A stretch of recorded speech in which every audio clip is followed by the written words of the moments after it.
आज के इस क्लास में हम कक्षा 8 के विज्ञान से अध्याय 6 बतलाएंगे और इसका नाम है घर्षण के कारण। तो इसके सभी प्रश्न एवं उत्तर को हम बतलाएंगे। तो आप लोग वीडियो को शुरू से लेके अंत तक देखिए और चैनल पे नए तो चैनल को सब्सक्राइब करके घंटी को बजा दीजिए। तो चलिए अब हम प्रश्न की ओर बढ़ते हैं। प्रश्न संख्या 1 है, कौन सा बल गतिशील गेंद की गति में मंद करता है? तो इसका उत्तर हम लिखेंगे घर्षण बल हो जाएगा। ठीक है। उसके बाद दूसरा प्रश्न है, घर्षण बल क्या है? तो इसका उत्तर हम इस प्रकार से लिखेंगे कि दो सतहों के बीच गति के विपरीत दिशा में लगने वाले बल को घर्षण बल कहते हैं। यानी दो सतहों के बीच गति के विपरीत में होता है उल्टा दिशा में लगने वाले बल को क्या कहते हैं? हम घर्षण बल कहते हैं।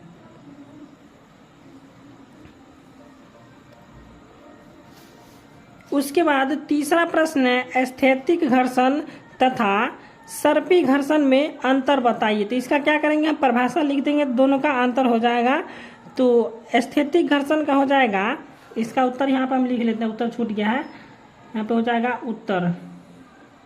ठीक है। तो पहले स्थैतिक घर्षण का हम बतला देते हैं। तो लिखेंगे कि जब किसी वस्तु को उसकी विराम की स्थिति से गति में लाने की प्रयास किया जाता है तो घर्षण उत्पन्न होता है, जिसे स्थैतिक घर्षण कहते हैं। यानी इसको समझिए कि जब किसी वस्तु यानी कि जब हम किसी वस्तु को उसकी जो है सो विराम की अवस्था में रहता है तो उसको क्या करेंगे, हम तेजी गति में लाने का प्रयास करेंगे तो उसको क्या, उससे जो है सो घर्षण उत्पन्न होगा। तो उसे हम क्या कहेंगे, स्थैतिक घर्षण कहेंगे। उसके बाद सर्पी घर्षण है। तो सर्पी घर्षण को हम बोलेंगे जब एक सतह पर दूसरे सतह को चलाया जाता है और यदि सतह परिवर्तित किए बिना चलता है तो उन सतहों के बीच लगने वाला जो है घर्षण सर्पी घर्षण कहलाता है। ठीक है। प्रश्न संख्या 4 है, घर्षण बल की दिशा क्या होती है? तो इसका उत्तर हो जाएगा विपरीत दिशा होती है। घर्षण बल जो है सो विपरीत दिशा में होती है। ठीक है। उसके बाद 5वां प्रश्न है, जब गेंद को समान वेग से फेंकेंगे तो गेंद क्यों? उसके बाद इसका आंसर देना है 5 का ओ में कि पक्की समतल सतह पर लंबी दूरी तय करती है। हम इसका इस प्रकार से समझिए कि जब गेंद को समान वेग से हम फेंकेंगे तो गेंद जो है सो पक्की समतल की सतह पर लंबी दूरी तय करती है। तो इसका उत्तर हम लिखेंगे क्योंकि पक्की समतल पर घर्षण कम होता है। उसके बाद ब में है, कच्ची सड़क पर कम दूरी तय करती है। तो इसका उत्तर हो जाएगा कि कच्ची सड़क पर घर्षण ज्यादा होता है। इसके लिए क्या होता है कि कच्ची सड़क पर जो है सो कम दूरी तय करती है। उसके बाद 100 नंबर प्रश्न है, कंकरी सड़क पर बहुत कम दूरी तय कर पाती है। तो इसका उत्तर हम लिखेंगे क्योंकि कंकरी सड़क पर बहुत ज्यादा घर्षण होता है, इसलिए जो है सो गेंद बहुत कम दूरी तय कर पाती है।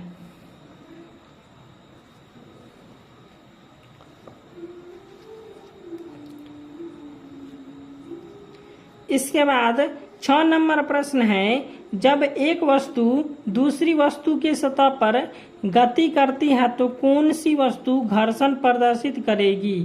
तो यहाँ पे हो जाएगा ओ में दिया हुआ निचली वस्तु की सतह, उसके बाद ब में दिया हुआ ऊपर गतिशील वस्तु की सतह, इसके बाद दोनों वस्तु की सतह। तो यहाँ पे इसका आंसर हो जाएगा ऑप्शन नंबर 100 हो जाएगा। ठीक है।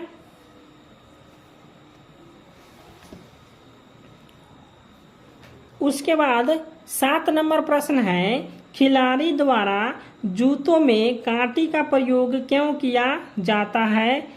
तो इसका उत्तर हम इस प्रकार से लिखेंगे कि खिलाड़ी द्वारा जूतों में कांटी का प्रयोग इसलिए किया जाता है जिसके कारण जूता और जमीन में बहुत अच्छी संपर्क स्थापित हो जाती है। ठीक है।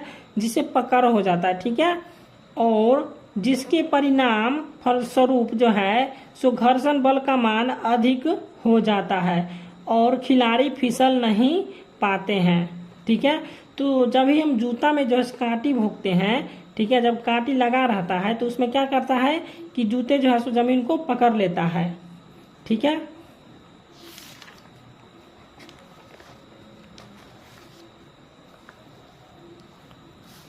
उसके बाद 8वां प्रश्न है, घर्षण हानिकारक परंतु अनिवार्य है क्यों? तो घर्षण हानिकारक है परंतु अनिवार्य है क्यों? क्योंकि घर्षण नहीं होगा तो कोई भी काम नहीं होगा, ठीक है। तो चलिए इसको हम पढ़ लेते हैं पहले।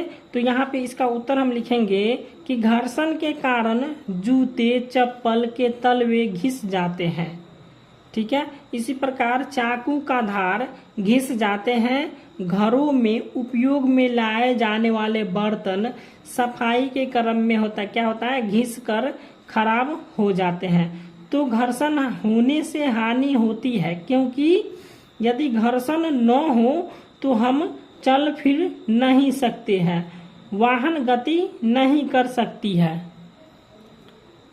ठीक है। वाहन गति जो है सो नहीं कर सकती है, ठीक है। एवं ऊष्मा उत्पन्न नहीं हो सकता है, ठीक है। तो ये समझ गए होंगे। उसके बाद 9 नंबर प्रश्न है, धारा रेखीय आकृति से क्या समझते हैं? हवाई जहाज की आकृति या नाव जहाज को विशेष आकृति क्यों प्रदान की जाती है? तो इसका उत्तर हम लिखेंगे कि तरल पदार्थ में गति करने वाली वस्तु की आकृति को विशेष रूप प्रदान किया जाता है, जिससे घर्षण के मान को कम किया जाता है और इसी विशेष आकृति को धारा रेखीय आकृति कहते हैं। और हवाई जहाज नाव की धारा रेखीय आकृति दिया जाता है ताकि हवा तथा जल से कम घर्षण हो सके। घर्षण कम होने से ऊर्जा का क्षय कम होता है।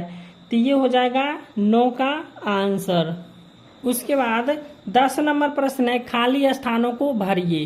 तो यहाँ पे जो प्रश्न दिया हुआ है ओ में, घर्षण वह बल है जो गति का क्या करता है, विरोध करता है। यहाँ पे लिखा हुआ है विरोध, ठीक है। आपको दिख नहीं रहा होता, ठीक है, तो यहाँ पे दिख नहीं रहा है तो आप लिख लीजिएगा इसको विरोध करता है।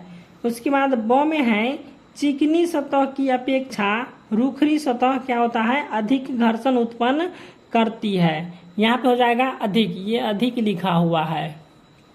उसके बाद 100 में है, कैरम बोर्ड पर पाउडर का प्रयोग से घर्षण जो है सो कम हो जाता है, ठीक है, यहाँ पे कम लिखा हुआ है।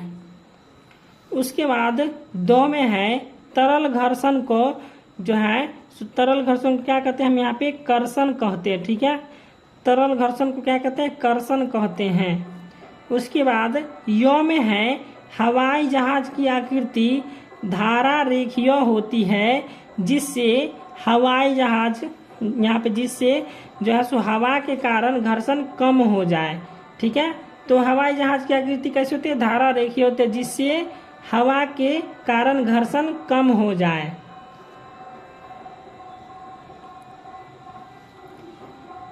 उसके बाद 11 नंबर प्रश्न है, नीचे दिए गए कथन सत्य या असत्य है। तो यहाँ पे अ में दिया हुआ है कि जब किसी गेंद को किक करते हैं तो सदा के लिए लुढ़कती रहती है, तो नहीं हो जाएगा। मतलब जब भी आप गेंद को मारते हैं तो क्या यह हमेशा के लिए जो है सो ऊपर नीचे करता रहता है, नहीं करता, ठीक है। यहाँ पे ये हो जाएगा असत्य हो जाएगा, ठीक है। यहाँ पे असत्य कर लीजिएगा आप लोग, यहाँ पे गलत का चिन्ह है मतलब असत्य है, ठीक है। तो आप लोग यहाँ पे लिख लीजिएगा असत्य। उसके बाद ब में है, घर्षण के कारण ऊष्मा ऊर्जा उत्पन्न होती है। तो घर्षण के कारण जो है ऊष्मा का ऊर्जा उत्पन्न होता है, यहाँ पे हो जाएगा सत्य। उसके बाद 100 में है, वस्तु के भार पर घर्षण का मान निर्भर करता है, तो यह भी हो जाएगा सत्य। उसके बाद 2 में है, स्नेहक का प्रयोग से घर्षण का मान घट जाता है, तो यह भी हो जाएगा सत्य, ठीक है। तो इसका भी लिख लीजिएगा सत्य। तो वीडियो अच्छा लगा तो वीडियो को लाइक कीजिए और चैनल को सब्सक्राइब कर दीजिए।